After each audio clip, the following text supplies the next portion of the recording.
80% ਪੁਰਾਣੀ ਗੱਡੀ ਜਾਂ ਨਵੀਂ ਗੱਡੀ ਉਹ ਹੁਸ਼ਿਆਰਪੁਰ ਤੋਂ ਹੀ ਵਿਕਦੀ ਹੈ। ਮੇ ਵੀ ਕਿ ਆਉਂਦੇ ਸੀ 5-7 ਸਾਲ ਇਹ ਟ੍ਰੈਂਡ ਕਰਦੀ ਹੈ ਕਿ ਹੁਸ਼ਿਆਰਪੁਰ ਸਭ ਤੋਂ ਵਧੀਆ ਗੱਡੀ ਔਰ ਸਭ ਤੋਂ ਵਧੀਆ ਫੈਸਿਲਿਟੀ ਮਿਲਦੀ ਹੈ। ਜਲੰਧਰ ਔਰ ਲੁਧਿਆਣੇ ਵਾਲੇ ਸੋਚਣ ਕਿ ਅਸੀਂ 4-5 ਚੀਜ਼ਾਂ ਜਿਹੜੀਆਂ ਆਪਾਂ ਹਰ ਬੰਦੇ ਕੋਲ ਹੁੰਦੀਆਂ ਹੀ ਆ। ਸਿਰਫ ਆਪਾਂ ਨੂੰ ਦੱਸਣਾ ਹੁੰਦਾ ਕਿ ਆਧਾਰ ਕਾਰਡ ਕੱਲ੍ਹ ਹੀ ਚਾਹੀਦਾ, ID ਪ੍ਰੂਫ ਆ ਤੇਰਾ, ਆਧਾਰ ਕਾਰਡ ਇੱਕ ਐਡਰੈਸ ਪ੍ਰੂਫ ਆ। ਬਾਕੀਆਂ ਤੋਂ ਸਾਡਾ 25 ਤੋਂ 40 ਪੈਸੇ ਦਾ ਘੱਟ ਆ। ਪੁਰਾਣੀ ਗੱਡੀ ਦੇ ਵਿੱਚੋਂ 1.5 ਤੋਂ 2% ਤੱਕ ਸਾਡਾ ਘੱਟ ਆ। ਇਹ ਆਪਾਂ ਪ੍ਰੂਵ ਕਰ ਸਕਦੇ ਹਾਂ ਦੋ ਕੇਸਾਂ ਦਾ ਕੰਪੈਰੀਜ਼ਨ ਕਰਕੇ। ਅਸੀਂ ਪਹਿਲਾਂ ਕੈਟਾਗਰੀ ਸੈਟੀਸਫਾਈ ਕਰੀ ਦੀ ਕਿ ਇਹ ਬੰਦੇ ਦੀ ਆਹ ਸੈਗਮੈਂਟ ਲੈਣ ਦਾ ਇਹ ਸੈਗਮੈਂਟ ਉਹਦਾ ਬਣਦਾ ਹੈ। ਕਿਸੇ ਨੂੰ ਵੀ ਪੈਸੇ ਨਾ ਫੜਾਓ, 1 ਰੁਪਈਆ ਨਾ ਦਿਓ। ਕੋਈ ਵੀ ਪ੍ਰੋਸੈਸਿੰਗ ਫੀਸ ਕੈਸ਼ ਨਹੀਂ ਲਈ ਜਾਂਦੀ, ਨਾ ਹੀ ਕੋਈ ਬੈਂਕ ਲੈਂਦਾ ਆ। ਕੋਈ ਵੀ ਪੈਸਾ ਨਹੀਂ ਲੱਗਦਾ ਲੋਨ ਕਰਾਉਣ ਦਾ। ਜੇ ਲੋਨ ਪੈਸਾ ਕਰਾ ਕੇ ਹੁੰਦਾ ਫਿਰ ਵੈਸੇ ਹੀ ਹੋ ਜਾਣਾ ਹੈ। ਜੇ ਨਹੀਂ ਹੋਣਾ ਤਾਂ ਪੈਸਾ ਤੁਸੀਂ 10,000 ਵੀ ਦੇ ਦਿਓ ਤਾਂ ਨਹੀਂ ਹੋਣਾ, ਕਿਉਂਕਿ ਸਭ ਤੋਂ ਪਹਿਲਾਂ ਬੈਂਕ ਸਿਬਲ ਦੇਦਾ। ਤਾਂ ਸਟਾਈਲਰ ਨਿਊਜ਼ ਵੈਬ ਟੀਵੀ ਦੇਖ ਰਹੇ ਸਾਰੇ ਦਰਸ਼ਕਾਂ ਦਾ ਸਵਾਗਤ ਹੈ। ਪੜ੍ਹ ਲਿਖ ਕੇ ਮਿਹਨਤ ਕਰਕੇ ਹਰ ਇਨਸਾਨ ਦਾ ਇਹ ਸੁਪਨਾ ਹੁੰਦਾ ਵੀ ਉਹਦੀ ਜਿਹੜੀ ਲਾਈਫ ਹੈ ਇੱਕ ਲਗਜ਼ਰੀ ਲਾਈਫ ਹੋਵੇ, ਅਤੇ ਉਹਦੇ ਲਈ ਜਿਹਦੇ ਕੋਲ ਤਾਂ ਸਾਈਕਲ ਆ ਉਹ ਚਾਹੁੰਦਾ ਵੀ ਮੇਰੇ ਕੋਲ ਮੋਟਰਸਾਈਕਲ ਸਕੂਟਰ ਹੋਵੇ। ਜਿਹਦੇ ਕੋਲ ਮੋਟਰਸਾਈਕਲ ਸਕੂਟਰ ਹੈ ਉਹ ਚਾਹੁੰਦਾ ਵੀ ਉਹਦੇ ਕੋਲ ਕਾਰ ਹੋਵੇ, ਅਤੇ ਜਿਹਦੇ ਕੋਲ ਕਾਰ ਆ ਅਤੇ ਉਹ ਇਹ ਚਾਹੁੰਦਾ ਵੀ ਉਹਦੇ ਕੋਲ ਜਿਹੜੀ ਆ ਹੋਰ ਮਹਿੰਗੀ ਕਾਰ ਹੋਵੇ।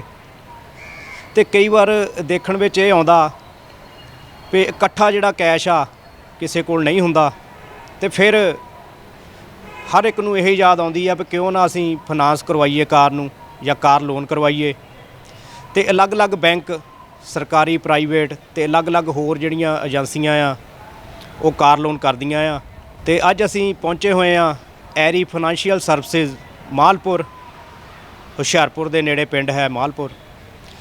ਇਹਨਾਂ ਨੇ ਕਾਰ ਲੋਨ ਦੇ ਵਿੱਚ ਜਿਹੜਾ ਆ ਅੱਜ ਤੱਕ ਆਪਣੀ ਜਿਹੜੀ ਗੁੱਡਵਿਲ ਮਾਰਕੀਟ ਵਿੱਚ ਬਣਾਈ ਆ, ਅਤੇ ਕਾਫੀ ਈਜ਼ੀ ਵੇ ਨਾਲ ਜਿਹੜਾ ਆ ਕਾਰ ਲੈਣ ਦਾ ਸੁਪਨਾ ਜਿਹੜਾ ਆ ਉਹ ਇੱਥੇ ਸਾਕਾਰ ਹੁੰਦਾ ਆ। ਅਤੇ ਅਸੀਂ ਬਾਕੀ ਜਾਣਕਾਰੀ ਇੱਥੇ ਦੇ ਓਨਰ ਤੋਂ ਉਹਨਾਂ ਤੋਂ ਲਵਾਂਗੇ, ਉਹਨਾਂ ਨਾਲ ਗੱਲਬਾਤ ਕਰਕੇ। ਅੱਜ ਕੱਲ੍ਹ ਦੀ ਫਾਸਟ ਲਾਈਫ ਵਿੱਚ ਹਰ ਕੋਈ ਸ਼ਖਸ ਜਿਹੜਾ ਚਾਹੁੰਦਾ ਵੀ ਉਹ ਜਿਹੜਾ ਲਗਜ਼ਰੀ ਲਾਈਫ ਜੀਵੇ, ਅਤੇ ਉਹਦੇ ਲਈ ਉਹ ਹਰ ਘਰੇਲੂ ਸਹੂਲਤਾਂ ਚਾਹੁੰਦਾ ਜਿਹੜੀਆਂ ਲਗਜ਼ਰੀ ਲਾਈਫ ਲਈ ਜ਼ਰੂਰੀ ਹੁੰਦੀਆਂ। ਅਤੇ ਇਹਦੇ ਵਿੱਚ ਕਾਰ ਜਿਹੜੀ ਆ ਬਹੁਤ ਜ਼ਰੂਰੀ ਆ।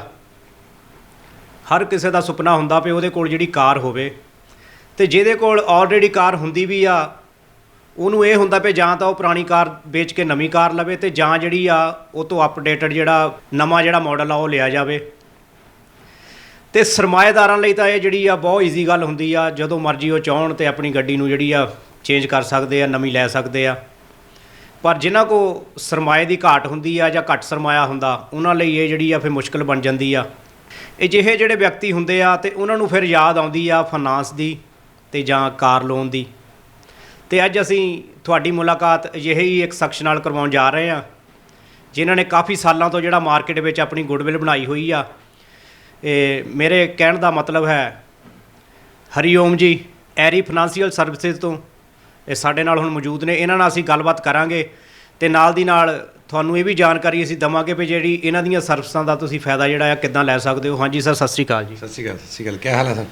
ਸਰ ਬਹੁਤ ਵਧੀਆ ਜੀ। ਸਭ ਤੋਂ ਪਹਿਲਾਂ ਤਾਂ ਸਰ ਤੁਸੀਂ ਜੀ ਆਪਣੇ ਜਿਹੜਾ ਆਫਿਸ ਦਾ ਐਡਰੈਸ ਆ, ਪ੍ਰੋਪਰ ਐਡਰੈਸ ਜਿਹੜਾ ਦਰਸ਼ਕਾਂ ਨਾਲ ਜ਼ਰੂਰ ਸ਼ੇਅਰ ਕਰੋ, ਕਿਉਂਕਿ ਜੋ ਵੀ ਇਹ ਸਰਵਿਸ ਲੈਣਾ ਚਾਹੂਗਾ ਅਤੇ ਉਹ ਤੁਹਾਡੇ ਨਾਲ ਕੰਟੈਕਟ ਕਰੂਗਾ। ਆਪਣਾ ਮੋਬਾਈਲ ਨੰਬਰ ਅਤੇ ਐਡਰੈਸ ਇੱਕ ਵਾਰ ਪਹਿਲਾਂ ਸਟਾਰਟਿੰਗ ਵਿੱਚ ਹੀ ਸ਼ੇਅਰ ਕਰ ਦਿਓ ਇੱਕ ਵਾਰੀ।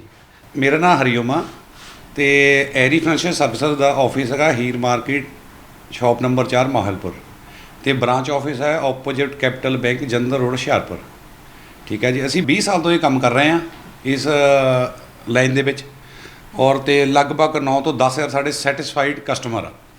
ਸਰ ਜਿੱਦਾਂ ਤੁਸੀਂ ਦੱਸਿਆ ਵੀ ਜਿਹੜਾ 18-20 ਸਾਲ ਤੋਂ ਤੁਸੀਂ ਇਸ ਲਾਈਨ 'ਚ ਕੰਮ ਕਰ ਰਹੇ ਹੋ, ਅਤੇ ਤੁਹਾਡਾ ਕਿੱਦਾਂ ਦਾ ਐਕਸਪੀਰੀਅੰਸ ਆ? ਪਹਿਲਾਂ ਅਕਸਰ ਦੇਖਣ ਵਿੱਚ ਕੁਝ ਸਾਲ ਪਹਿਲਾਂ ਦੀ ਅਸੀਂ ਗੱਲ ਕਰੀਏ ਤਾਂ ਦੇਖਣ ਵਿੱਚ ਇਹ ਆਉਂਦਾ ਸੀ ਵੀ ਜਿਨ ਵੀ ਕਿਤੇ ਗੱਡੀ ਲੈਣੀ ਆ ਉਹ ਜਾਂ ਜਲੰਧਰ ਜਾਊਗਾ ਜਾਂ ਹੋਰ ਕਿਸੇ ਸ਼ਹਿਰ ਜਾਊਗਾ। ਮੈਂ 2010 ਦੇ ਵਿੱਚ ਪਹਿਲਾਂ ਮੈਂ ਨਵੀਂ ਗੱਡੀ ਜ਼ਿਆਦਾ ਕੀਤੀ ਆ। ਪੁਰਾਣੀ ਗੱਡੀ 2010 ਤੋਂ ਸ਼ੁਰੂ ਕੀਤੀ HDFC ਬੈਂਕ ਨਾਲ, ਸੁੰਦਰਮ ਨਾਲ। ਅਤੇ ਉਸ ਵੇਲੇ ਟਰੈਂਡ ਇਹ ਸੀ ਕਿ ਕੋਈ ਬੰਦਾ ਈਵਨ ਕਿ 800 ਵੀ ਲੈਣੀ ਹੈ ਨਾ, ਉਹ ਸਮਝਦਾ ਸੀ ਕਿ ਮਾਰਕੀਟ ਜਲੰਧਰ ਹੀ ਆ ਜਾਂ ਲੁਧਿਆਣਾ ਹੀ ਆ। ਐਤਵਾਰ ਨੂੰ ਲੁਧਿਆਣੇ ਤੁਰ ਪੈਂਦੇ ਸੀ ਲੋਕ। ਅਸੀਂ ਹੌਲੀ ਹੌਲੀ ਟਰੈਂਡ ਚੇਂਜ ਕੀਤਾ। ਇੱਥੇ ਕੁਛ ਡੀਲਰ, ਬਹੁਤ ਵਧੀਆ ਡੀਲਰ ਜਿਹੜੇ ਕੰਮ ਕਰਦੇ ਇਸ ਵੇਲੇ, ਉਹਨਾਂ ਨੂੰ ਉਹਨੀ ਗੱਡੀਆਂ ਦੇਣੀਆਂ ਸ਼ੁਰੂ ਕੀਤੀਆਂ। ਅਸੀਂ RC ਲਿਮਟ ਜਾਣੀ ਕਿ ਪਹਿਲਾਂ ਪੇਮੈਂਟ ਕਰਨੀ ਆ, ਫਿਰ ਅਸੀਂ RC ਟ੍ਰਾਂਸਫਰ ਕਰਾਉਣੀ ਹੈ। ਇਹਨੂੰ RC ਲਿਮਟ ਕਹਿੰਦੇ ਆ ਆਪਾਂ। ਉਹ ਅਸੀਂ ਸ਼ੁਰੂ ਕੀਤਾ ਹੌਲੀ ਹੌਲੀ। ਅੱਜ ਮੇਰੇ ਹਿਸਾਬ ਦੇ ਨਾਲ ਆਪਣੇ ਡੀਲਰ ਦੀ ਆਪਾਂ ਲਾ ਲਈਏ ਡੀਲਰ ਦੀ ਮਿਹਰਬਾਨੀ ਆ ਜਾਂ ਮਾਰਕੀਟ ਜਿਵੇਂ ਅਸੀਂ ਕੁਝ ਕੀਤਾ, 80% ਪੁਰਾਣੀ ਗੱਡੀ ਜਾਂ ਨਵੀਂ ਗੱਡੀ ਉਹ ਹੁਸ਼ਿਆਰਪੁਰ ਤੋਂ ਹੀ ਵਿਕਦੀ ਆ। ਮੇਬੀ ਕਿ ਆਉਂਦੇ ਅਸੀਂ 5-7 ਸਾਲ ਇਹ ਟ੍ਰੈਂਡ ਕਰਦੀ ਹੈ ਕਿ ਹੁਸ਼ਿਆਰਪੁਰ ਸਭ ਤੋਂ ਵਧੀਆ ਗੱਡੀ ਔਰ ਸਭ ਤੋਂ ਵਧੀਆ ਫੈਸਿਲਿਟੀ ਮਿਲਦੀ ਹੈ। ਜਲੰਧਰ ਔਰ ਲੁਧਿਆਣੇ ਵਾਲੇ ਸੋਚਣ ਕਿ ਅਸੀਂ ਹੁਸ਼ਿਆਰਪੁਰ ਤੋਂ ਗੱਡੀ ਲੈਣੀ ਆ। ਸਰ ਹੁਣ ਤੱਕ ਆਪਾਂ ਕਿੰਨੇ ਕੁ ਜਿਹੜੇ ਕੇਸ ਕਰ ਚੁੱਕੇ ਹਾਂ ਜੀ ਪੁਰਾਣੀਆਂ ਤੇ ਨਵੀਆਂ ਗੱਡੀਆਂ ਦੇ? ਅਪਰੋਕਸੀਮੇਟਲੀ 10,000 ਤੋਂ ਵੱਧ 10,000 ਤੋਂ ਜ਼ਿਆਦਾ ਗੱਡੀ ਆਪਾਂ ਕਰ ਚੁੱਕੇ ਹਾਂ। ਤੇ ਸਰ ਮੈਂ ਨਾਲ ਦੀ ਨਾਲ ਗੱਲ ਕਰਾਂ ਵੀ ਕਾਰ ਲੋਨ ਦੇ ਨਾਲ ਨਾਲ ਹੋਰ ਆਪਾਂ ਕਿਹੜੇ ਫੀਲਡ ਜਿਹੜੀ ਸਰਵਿਸਿਜ਼ ਦੇ ਰਹੇ ਹਾਂ? ਆਪਾਂ ਕਾਰ ਇੰਸ਼ੋਰੈਂਸ ਕਰਦੇ ਹਾਂ, ਹੈਲਥ ਇੰਸ਼ੋਰੈਂਸ ਕਰਦੇ ਹਾਂ, ਸ਼ਾਪ ਇੰਸ਼ੋਰੈਂਸ ਕਰਦੇ ਹਾਂ, ਆਪਣੀ ਐਗਰੀਕਲਚਰ ਇੰਸ਼ੋਰੈਂਸ ਇੰਸ਼ੋਰੈਂਸ ਹਰ ਤਰ੍ਹਾਂ ਦੀ ਇੰਸ਼ੋਰੈਂਸ ਆਪਾਂ ਕਰਦੇ ਹਾਂ। ਸਰ ਅਕਸਰ ਦੇਖਣ ਵਿੱਚ ਆਉਂਦਾ ਵੀ ਜਦੋਂ ਕੋਈ ਕਸਟਮਰ ਜਿਹੜਾ ਆ ਉਹ ਬੈਂਕ 'ਚ ਜਾਂਦਾ ਲੋਨ ਕਰਾਉਣ ਤਾਂ ਉਹਨੂੰ ਕਾਫੀ ਜਿਹੜਾ ਮੁਸ਼ਕਲਾਂ ਦਾ ਸਾਹਮਣਾ ਵੀ ਕਰਨਾ ਪੈਂਦਾ ਜਾਂ ਉਹਨਾਂ ਦੀਆਂ ਰਿਕੁਆਇਰਮੈਂਟਾਂ ਇੱਦਾਂ ਦੀਆਂ ਹੁੰਦੀਆਂ ਜਿਹੜੀਆਂ ਉਹ ਕਸਟਮਰ ਪੂਰੀਆਂ ਨਹੀਂ ਕਰ ਪਾਉਂਦਾ। ਵੀ ਤੁਹਾਡੇ ਐਰੀ ਫਾਈਨੈਂਸ਼ੀਅਲ ਸਰਵਿਸਿਜ਼ ਜਿਹੜਾ ਇਹ ਪ੍ਰੋਵਾਈਡ ਤੁਸੀਂ ਕਰਵਾ ਰਹੇ ਆ ਇਹ ਕਾਰ ਲੋਨ, ਇਹ ਕਿਹੜੇ ਤਰੀਕੇ ਨਾਲ ਜਿਹੜਾ ਉਹਨਾਂ ਤੋਂ ਅਲੱਗ ਆ ਤੇ ਕਿਹੜੇ ਤਰੀਕੇ ਨਾਲ ਈਜ਼ੀ ਵੇ ਨਾਲ ਤੁਸੀਂ ਇਹ ਕਰਵਾ ਰਹੇ ਆ? ਮੇਰੇ ਕੋਲ 10 ਬੰਦੇ ਦੀ ਟੀਮ ਆ ਜੀ, ਵੈਲ ਕੁਆਲੀਫਾਈਡ ਆ। ਉਹਨਾਂ ਨੂੰ ਆਪਣੇ ਹਨੀ ਜੀ ਸੰਗਰਾਮ ਠਾਕੁਰ ਮੈਨੇਜ ਕਰਦੇ ਆ। ਅਸੀਂ ਉਹ ਕਸਟਮਰ ਨੂੰ ਦੇਖੀਦਾ ਕਿ ਉਹ ਕਿਹੜੀ ਗੱਡੀ, ਉਹਦੀ ਕੈਟਾਗਰੀ ਕਿਹੜੀ ਆ, ਸੈਗਮੈਂਟ ਕਿਹੜਾ ਆ। ਇਹ ਨਹੀਂ ਹੈਗਾ ਕਿ ਉਹ ਬੰਦਾ ਅਲਟੋ ਤੱਕ ਜਾਂ 4-5 ਲੱਖ ਵਾਲੀ ਉਹਦੀ ਹੈ, ਉਹ 10 ਲੱਖ ਗੱਡੀ, ਉਹਨੂੰ ਵੀ ਸਮਝਾਈਦਾ ਕਿ ਤੇਰੀ ਕੈਟਾਗਰੀ ਹੈ ਕਾਰ ਦੀ। ਅਸੀਂ ਪਹਿਲਾਂ ਕੈਟਾਗਰੀ ਸੈਟੀਸਫਾਈ ਕਰੀ ਦੀ ਕਿ ਇਹ ਬੰਦੇ ਦੀ ਆਹ ਸੈਗਮੈਂਟ ਲੈਣ ਦਾ ਇਹ ਸੈਗਮੈਂਟ ਉਹਦਾ ਬਣਦਾ ਆ।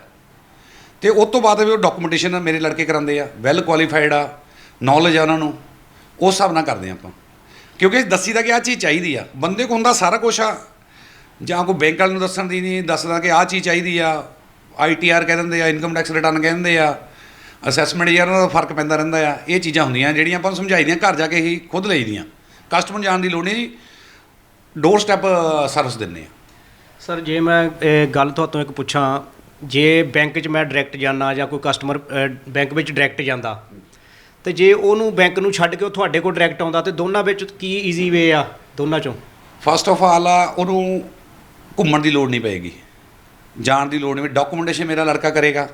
ਰੇਟ ਔਨ ਟਰਸਟ, ਕਿਉਂਕਿ ਅਸੀਂ ਵੇਰੀਅਸ ਬੈਂਕ ਨਾਲ ਕਮ ਸੇ ਕਮ ਵੀ 10 ਬੈਂਕ ਨਾਲ ਹੀ ਕੰਮ ਕਰਦੇ ਆ। ਮਿਨੀਮਮ ਰੇਟ ਔਨ ਟਰਸਟ 'ਤੇ ਆਪਾਂ ਕੰਮ ਕਰਦੇ ਹਾਂ। ਤੁਸੀਂ ਇੱਕ ਕਸਟਮਰ ਜਾ ਕੇ ਸਿਰਫ ਇੱਕ ਬੈਂਕ ਨਾਲ ਹੀ ਕਰੇਗਾ, ਅਸੀਂ ਇੱਕੋ ਥਾਂ 'ਤੇ 10 ਬੈਂਕ ਦੇ ਰੇਟ ਔਨ ਟਰਸਟ ਆਪਾਂ ਨੂੰ ਦੇਵਾਂਗੇ। ਜਿਹ 'ਚ ਮਿਨੀਮਮ ਹੋਏਗਾ ਉਹ ਆਪਾਂ ਕਰਾਵਾਂਗੇ। Rate of interest, processing fees, even ਕਿ ਫੋਰਗੋ ਚਾਰਜਸ ਤੱਕ ਵੀ ਸਾਰਾ ਕੁਝ ਦੱਸੀਦਾ ਕਿ ਇਹ 'ਚ ਇੰਨੇ ਪੈਂਦੇ, ਇਹ 'ਚ ਇੰਨੇ ਪੈਂਦੇ, ਇਹ 'ਚ ਇੰਨੇ ਪੈਂਦੇ, ਇਹ 'ਚ ਇੰਨੇ ਪੈਂਦੇ। ਸਰ ਅਕਸਰ ਇੱਕ ਇਹ ਪ੍ਰੋਬਲਮ ਆਉਂਦੀ ਦੇਖਣ ਵਿੱਚ ਵੀ ਜਦੋਂ ਕੋਈ ਪੁਰਾਣੀ ਗੱਡੀ ਆਪਾਂ ਖਰੀਦਦੇ ਆ ਤਾਂ ਉਹਦੀ ਜਿਹੜੀ RC ਆ ਉਹ ਹੋਰ ਕਿਸੇ ਦੇ ਨਾਂ 'ਤੇ ਹੁੰਦੀ ਆ ਤੇ ਉਹ RC ਟਰਾਂਸਫਰ ਉਹਨੂੰ ਟਾਈਮ ਲੱਗਦਾ ਤੇ ਉਹਦਾ ਜਿਹੜਾ ਲੋਨ ਆ ਉਹ ਕਿੱਦਾਂ ਹੁੰਦਾ ਫਿਰ? ਉਹ ਇਸ ਤਰ੍ਹਾਂ ਹੁੰਦਾ ਕਿ ਸਾਨੂੰ ਅਸੀਂ ਬੈਂਕ ਦੇ ਕੋਡ ਲਏ ਹੋਏ ਆ, ਜਿੱਦਾਂ just like HDFC, ICICI, yes bank, Kotak, ਇਹਦੇ ਸਾਡੇ ਕੋਲ ਕੋਡ ਆ। ਇਹ ਆਥੋਰਾਈਜ਼ਡ DSA ਇਹਨਾਂ ਦੇ ਡਾਇਰੈਕਟ ਸੇਲਸ ਐਸੋਸੀਏਟਸ। ਅਤੇ ਉਹਨਾਂ ਦਾ ਇੱਦਾਂ ਹੁੰਦਾ ਨਾ, ਉਹ ਉਹਨਾਂ ਨੇ RC ਸਾਨੂੰ ਲਿਮਿਟ ਦਿੱਤੀ ਹੋਈ ਆ। ਕਿਸੇ ਨੇ 1 ਕਰੋੜ ਦਿੱਤੀ ਹੋਈ, 2 ਕਰੋੜ ਦੀ, ਕਿਸੇ ਨੇ 50 ਲੱਖ ਦੀ ਲਿਮਿਟ ਦਿੱਤੀ ਹੋਈ ਆ। ਉਹ RC ਕੇਸ ਅਪਰੂਵ ਹੋ ਗਿਆ, ਐਗਰੀਮੈਂਟ ਸਾਈਨ ਹੋਇਆ, ਬੈਂਕ ਚਲਾ ਗਿਆ, ਉਸ ਦੀ ਪੇਮੈਂਟ ਆਪਾਂ ਡੀਲਰ ਨੂੰ ਕਰ ਦੇਦੀ ਆ। ਆਥੋਰਾਈਜ਼ਡ ਜਿਹੜੇ ਡੀਲਰ ਤੋਂ ਗੱਡੀ ਲੈਣੀ ਆ, ਜਿਸ ਡੀਲਰ ਤੋਂ ਗੱਡੀ ਲੈ ਆਪਾਂ ਉਸ ਨੂੰ ਪੇਮੈਂਟ ਕਰ ਦੇਣੀ ਹੈ। ਬੈਂਕ ਨੇ RC ਤੋਂ ਪਹਿਲਾਂ ਹੀ ਮੈਨੂੰ ਪੇਮੈਂਟ ਕਰਨੀ। RC ਮੇਰੀ ਜ਼ਿੰਮੇਵਾਰੀ ਹੈ ਟ੍ਰਾਂਸਫਰ ਕਰਕੇ ਦੇਣੀ। RC ਟ੍ਰਾਂਸਫਰ ਨੂੰ ਮਹੀਨਾ ਲੱਗੇ, 60 ਦਿਨ ਲੱਗੇ, ਜਿੰਨੇ ਦਿਨ ਵੀ ਲੱਗਣੇ ਉਹ ਮੇਰੀ ਜ਼ਿੰਮੇਵਾਰੀ ਆ, ਉਹ ਅਸੀਂ ਕਰਾ ਕੇ ਦੇਣੀ। ਪੇਮੈਂਟ ਅਸੀਂ ਪਹਿਲਾਂ ਐਡਵਾਂਸ ਕਰਨੀ ਆ, ਡੀਲਰ ਨੂੰ ਕਰ ਦੇਣੀ ਆਪਾਂ। ਤੁਸੀਂ ਕਾਰ ਕੋਈ ਵੀ ਲੈਣੀ ਆ, ਨਿਰਧੜਕ ਹੋ ਕੇ ਲੈ ਲਓ, ਅਸੀਂ ਕਾਰ ਕਰਾਂਗੇ। RC ਦੀ ਤੁਹਾਡੀ ਜ਼ਿੰਮੇਵਾਰੀ, RC ਜ਼ਿੰਮੇਵਾਰੀ ਬੈਂਕ ਦੀ ਆ। RC ਦੇ ਪੈਸੇ ਬੈਂਕ ਲੈਂਦਾ ਆ, RC ਦੇ ਪੈਸੇ ਅਸੀਂ ਕੱਟ ਲਈਦੇ ਆ ਜਾਂ ਬੈਂਕ ਕੱਟ ਲੈਂਦਾ ਆ। ਉਹ RC ਦੀ ਕੋਸਟ ਦੇ ਕੇ RC ਟ੍ਰਾਂਸਫਰ ਤੁਹਾਡੇ ਘਰ ਪਹੁੰਚ ਜਾਂਦੀ ਹੈ। ਸਰ ਜਦੋਂ ਵੀ ਕਾਰ ਕੋਈ ਲੈਣੀ ਹੋਵੇ, ਕਿਸੇ ਨੇ ਪੁਰਾਣੀ ਲੈਣੀ ਕਾਰ ਜਾਂ ਨਵੀਂ ਕਾਰ ਲੈਣੀ ਆ ਤਾਂ ਉਹਦੇ ਲਈ ਕੀ ਰਿਕੁਆਇਰਮੈਂਟਾਂ ਆ? ਬੇਸਿਕਲੀ KYC ਆ, ਨੋਜ਼ ਯੂਰ KYC ਦਾ RBI ਦਾ ਮਤਲਬ knows your customers. Aadhaar card, PAN card, bank statement, ਬਿਜਲੀ ਦਾ ਬਿੱਲ, ਫੋਟੋ, ਅਤੇ ਇਹ ਚੀਜ਼ਾਂ ਮੇਨ ਆ। ਇਹੀ ਮੇਨ ਚੀਜ਼ਾਂ ਆ ਜਿਹੜੀਆਂ 4-5 ਚੀਜ਼ਾਂ ਜਿਹੜੀਆਂ ਆਪਾਂ ਹਰ ਬੰਦੇ ਕੋਲ ਹੁੰਦੀਆਂ ਹੀ ਆ। ਸਿਰਫ ਆਪਾਂ ਨੂੰ ਦੱਸਣਾ ਹੁੰਦਾ ਕਿ ਆਧਾਰ ਕਾਰਡ ਕੱਲ੍ਹ ਹੀ ਚਾਹੀਦਾ, ID ਪ੍ਰੂਫ ਆ ਤੇਰਾ, ਆਧਾਰ ਕਾਰਡ, ਇੱਕ ਐਡਰੈਸ ਪ੍ਰੂਫ ਆ, ਆਪਣਾ ਬੈਂਕ ਸਟੇਟਮੈਂਟ ਆ, ਇਹ ਪਤਾ ਲੱਗਦਾ, ਫਾਈਨੈਂਸ਼ੀਅਲ ਪਤਾ ਲੱਗਦੇ ਕਿੰਨੀ ਕ੍ਰੈਡਿਟ ਹੋਏ, ਕਿੰਨੇ ਡੈਬਿਟ ਹੋਏ। ਉੱਥੋਂ ਹੀ ਪਤਾ ਚੱਲ ਜਾਂਦਾ ਕਿ ਬੰਦੇ ਦਾ ਲੋਨ ਕਿੰਨਾ ਕਰ ਸਕਦੇ ਆ ਔਰ ਕਿਹੜੀ ਗੱਡੀ ਆਪਾਂ ਉਹਨਾਂ ਨੂੰ ਕਰ ਸਕਦੇ ਆ। ਸਰ ਬੈਂਕਾਂ ਵਿੱਚ ਜਿੱਦਾਂ ਸੁਣਨ ਵਿੱਚ ਇਹ ਆਉਂਦਾ ਵੀ ਜ਼ਿਆਦਾ ਮੁਸ਼ਕਲਾਂ ਆਉਂਦੀਆਂ ਲੋਨ ਲੈਣ ਲਈ ਜਾਂ ਜ਼ਿਆਦਾ ਟਾਈਮ ਲੱਗ ਜਾਂਦਾ, ਤੇ ਇਹ ਸੁਣਨ ਵਿੱਚ ਆਇਆ ਵੀ ਤੁਹਾਡੀ ਫਰਮ ਵਿੱਚ ਜਦੋਂ ਕੋਈ ਵੀ ਬੰਦਾ ਕਸਟਮਰ ਜਿਹੜਾ ਲੋਨ ਲੈਣ ਆਉਂਦਾ, ਜਿਹੜੀਆਂ ਰਿਕੁਆਇਰਮੈਂਟਾਂ ਤੁਸੀਂ ਦੱਸੀਆਂ ਜੀ ਉਹਦੀਆਂ ਪੂਰੀਆਂ ਹੋਣ ਤਾਂ ਤੁਸੀਂ 5 ਮਿੰਟ 'ਚ ਕਾਰ ਲੋਨ ਕਰਦੇ ਆ, ਕੀ ਇਹ ਸਹੀ ਗੱਲ ਹੈ? ਸਹੀ ਗੱਲ ਹੈ ਜੀ। ਸਿਰਫ ਸਿਬਲ ਦੇਖਣਾ ਹੈ ਔਰ ਐਫ ਆਈ ਕਰਨੀ ਹੈ। ਮੇਰੇ ਲੜਕੇ ਜਾ ਜਾਂਦੇ ਆ, ਘਰ ਦੇਖ ਲਈਦਾ ਆਪਾਂ, 2 ਰੈਫਰੈਂਸ ਲੈ ਲਈਦੇ ਆ ਬੰਦਿਆਂ ਨੂੰ। ਪਿੰਡਾਂ ਦੇ ਵਿੱਚ ਆਪਾਂ ਜਾਈਏ, ਹਰ ਬੰਦੇ ਤੋਂ ਬੰਦਾ ਜਾਣਦਾ ਆ, ਔਰ ਪੁੱਛ ਲਓ ਜੀ, ਚਲੋ ਆਪਾਂ ਉਹਨਾਂ ਨੇ ਮਹਿੰਗਾ ਸਿੰਘ ਨੇ ਗੱਡੀ ਲੈਣੀ ਆ, ਆਪਾਂ ਪਿੰਡ ਚਲੇ ਗਏ ਜੀ, ਹੁਸ਼ਿਆਰਪੁਰ ਚਲੇ ਗਏ, ਉਹ ਹੁਸ਼ਿਆਰਪੁਰ ਦੇ ਵਿੱਚ ਮਹਿੰਗਾ ਸਿੰਘ ਬਾਰੇ ਪੁੱਛ ਲਿਆ, ਆਪਾਂ ਨੂੰ 5 ਮਿੰਟ 'ਚ ਪਤਾ ਲੱਗ ਜਾਂਦਾ ਕਿ ਇਹ ਬੰਦਾ ਕਿੱਦਾਂ ਦਾ ਆ। ਠੀਕ ਹੈ ਜੀ, ਇਹ ਬੰਦਾ ਪੇ ਕਰ ਸਕਦਾ ਕਿ ਨਹੀਂ ਪੇ ਕਰ ਸਕਦਾ। ਇਨਕਮ ਦਾ ਸੋਰਸ ਹਰੇਕ ਬੰਦੇ ਨੂੰ ਪਤਾ, ਇਹ ਇਨਕਮ ਕੀ ਆ। ਜਿੱਦਾਂ ਮੇਰੀ ਆ, ਮੈਂ ਇੱਕ ਬਿਜ਼ਨਸ ਕਰਦਾ, ਪਿੰਡ 'ਚ ਮੇਰੇ ਸਾਰਾ ਪਤਾ ਹੋਣਾ ਕਿ ਬੰਦਾ ਬਿਜ਼ਨਸ ਕਰਦਾ ਆ। ਤੁਸੀਂ ਸਾਰਿਆਂ ਨੂੰ ਪਤਾ ਕਿ ਤੁਸੀਂ ਸਟੈਲਰ ਨੂਰ 'ਚ ਲੱਗੇ ਹੋ, ਤੁਹਾਨੂੰ ਸੈਲਰੀ ਆਉਂਦੀ ਆ, ਪਤਾ ਹੈ ਸਭ ਨੂੰ। ਤੇ ਸਰ ਨਾਲ ਦੀ ਨਾਲ ਜਿੱਦਾਂ ਇਹ ਕੰਮ ਜਿਹੜਾ ਕਾਫੀ ਰਿਸਕ ਵਾਲਾ, ਕਿਉਂਕਿ ਪੇਮੈਂਟ ਤੁਸੀਂ ਕਰਵਾਉਂਦੇ ਆ ਆਪਣੇ ਬਿਹਾਫ ਤੇ ਉਹ ਰਿਸਕ ਨੂੰ ਕਵਰ ਕਰਨ ਲਈ ਆਪਣੇ ਕੀ ਆਪਾਂ ਰੱਖਿਆ ਹੈ ਸਿਸਟਮ ਜੀ? ਫਿਰ ਉਹ ਰਿਸਕ ਤਾਂ ਫਿਰ ਉਹ ਦੇਖਣਾ ਪੈਂਦਾ, ਜੇ ਕੰਮ ਕਰਨਾ ਤਾਂ ਫਿਰ ਰਿਸਕ ਤਾਂ ਲੈਣਾ ਪੈਣਾ ਆ। ਆਪਾਂ ਸੋਚੀਦਾ ਜਲਦੀ ਆਰਸੀ ਟ੍ਰਾਂਸਫਰ ਹੋ ਕੇ ਬੰਦੇ ਦੇ ਘਰ ਚਲਾ ਜਾਵੇ। ਆਰਸੀ ਟ੍ਰਾਂਸਫਰ ਹੋ ਜਾਂਦੀ ਆ ਔਰ ਉੱਤੇ ਹਾਈਪੋਥੀਕੇਸ਼ਨ ਬੈਂਕ ਦੀ ਚੜ੍ਹ ਜਾਂਦੀ ਆ, ਤੇ ਉਸ ਵੇਲੇ ਉਹ ਰਿਸਕ ਖਤਮ ਹੋ ਜਾਂਦਾ ਹੈ। ਸਰ ਰੇਟ ਆਫ ਇੰਟਰਸਟ ਜਿੱਦਾਂ ਤੁਸੀਂ ਦੱਸਿਆ ਵੀ ਬਾਕੀਆਂ ਨਾਲੋਂ ਜਿਹੜਾ ਤੁਹਾਡਾ ਘੱਟ ਆ, ਇਹ ਆਪਾਂ ਕਲੀਅਰ ਕਰ ਸਕਦੇ ਵੀ ਬਾਕੀਆਂ ਨਾਲੋਂ ਕਿੱਦਾਂ ਘੱਟ ਆ ਜਾਂ ਕਿੰਨਾ ਘੱਟ ਆ? ਬਾਕੀਆਂ ਤੋਂ ਸਾਡਾ 25 ਤੋਂ 40 ਪੈਸੇ ਦਾ ਘੱਟ ਆ। ਨਵੀਂ ਗੱਡੀ ਦੇ ਵਿੱਚ ਆਪਾਂ 1.5% ਦਾ, ਪੁਰਾਣੀ ਗੱਡੀ ਦੇ ਵਿੱਚ 1.5 ਤੋਂ 2% ਤੱਕ ਸਾਡਾ ਘੱਟ ਆ। ਇਹ ਆਪਾਂ ਪ੍ਰੂਵ ਕਰ ਸਕਦੇ ਹਾਂ 2 ਕੇਸਾਂ ਦਾ ਕੰਪੈਰੀਜ਼ਨ ਕਰਕੇ। ਕੋਈ ਵੀ ਕਸਟਮਰ ਮੈਂ ਕਹਿੰਦਾ ਫੋਨ ਕਰਕੇ ਆ ਜਾਏ ਕਿ ਆਹ ਮੇਰਾ ਬੈਂਕ ਕਰਦਾ ਪਿਆ, ਆਹ ਤੁਸੀਂ ਕੀ ਦਿੰਦੇ ਆ, ਮੈਨੂੰ ਫੋਨ ਕਰੇ। 98766 25493 ਮੇਰਾ ਨੰਬਰ ਆ। ਹਨੀ ਸੰਗਰਾਮ ਠਾਕੁਰ ਦਾ ਨੰਬਰ ਹੈਗਾ 9775 02725। ਫੋਨ ਕਰੇ, ਕਿਸ਼ਤ ਲਵੇ ਜੈਨੂਅਨ, ਆਪਾਂ ਵੀ ਦੇਵਾਂਗੇ। ਅਸੀਂ ਆਹ ਚੀਜ਼ ਕਰਨੇ ਆ, ਜਿੰਨੀ ਵੱਡੀ ਅਮਾਊਂਟ ਹੋਊਗੀ ਉਨਾ ਰੇਟ ਆਫ ਇੰਟਰਸਟ ਘੱਟ ਹੋਏਗਾ। ਸਰ ਜਿੱਦਾਂ ਤੁਸੀਂ ਦੱਸਿਆ ਵੀ ਜਿਹੜਾ ਹੁਣ ਤੱਕ 10,000 ਤੋਂ ਵੱਧ ਕੇਸ ਜਿਹੜੇ ਤੁਸੀਂ ਕਰ ਚੁੱਕੇ ਆ ਨਵੀਆਂ ਪੁਰਾਣੀਆਂ ਗੱਡੀਆਂ ਦੇ, ਤੇ ਆਉਣ ਵਾਲੇ ਸਮੇਂ ਵਿੱਚ ਵੀ ਤੁਸੀਂ ਕੋਈ ਜਿਹੜਾ ਕਸਟਮਰ ਨੂੰ ਕੋਈ ਸਪੈਸ਼ਲ ਕੋਈ ਬੈਨੀਫਿਟ ਦੇਣ ਜਾ ਰਹੇ ਆ ਜਾਂ ਕੁਛ ਇੱਦਾਂ ਦਾ ਕੋਈ ਸਿਸਟਮ ਹੈ ਕੋਈ? ਹਾਂ, ਜੋ ਵੀ ਬੰਦਾ ਆਪਣੇ 31 ਦਸੰਬਰ 2021 ਤੱਕ ਗੱਡੀ ਲਏਗਾ, ਉਹਨੂੰ ਪ੍ਰੋਸੈਸਿੰਗ ਫੀਸ 'ਚੋਂ 3,000 ਰੁਪਏ ਅਸੀਂ ਬਸ਼ਰਤੇ ਲੋਨ 5 ਲੱਖ ਤੋਂ ਉੱਪਰ ਹੋਵੇ 3,000 ਰੁਪਏ ਬੈਕ ਕਰਾਂਗੇ। ਬੈਂਕ ਕਰੇ ਚਾਹੇ ਨਾ ਕਰੇ, ਅਸੀਂ ਕੋਲੋਂ ਕਰਾਂਗੇ। 3,000 ਰੁਪਏ ਆਫਰ ਆ। ਇਹ ਸਰ ਪੁਰਾਣੀ ਗੱਡੀ ਲਈ ਹੈ ਜਾਂ ਨਵੀਂ ਗੱਡੀ ਲਈ ਜੀ? ਪੁਰਾਣੀ ਗੱਡੀ ਲਈ ਸਿਰਫ। ਸਰ ਜਿੱਦਾਂ ਤੁਸੀਂ ਦੱਸਿਆ ਵੀ ਜਿਹੜਾ ਪਹਿਲਾਂ ਨਾਲੋਂ 80% ਜਿਹੜਾ ਆ ਜਿਹੜੀ ਸੇਲ ਆ ਹੁਣ ਆਪਣੇ ਸ਼ਹਿਰ 'ਚ ਨਿਕਲ ਰਹੀ ਆ, ਤੇ ਆਪਾਂ ਕਿਹੜੇ ਆਪਣੇ ਏਰੀਆ ਆ ਜਿਹੜਾ ਹੁਸ਼ਿਆਰਪੁਰ ਤੱਕ ਜਾਂ ਕਿਹੜੇ ਏਰੀਏ ਤੱਕ ਸਾਡੀ ਰੀਚ ਆ, ਜਾਂ ਕਿਹੜੇ ਡੀਲਰ ਇੱਥੇ ਹੋਰ ਵਧੀਆ ਕੰਮ ਕਰ ਰਹੇ ਆ?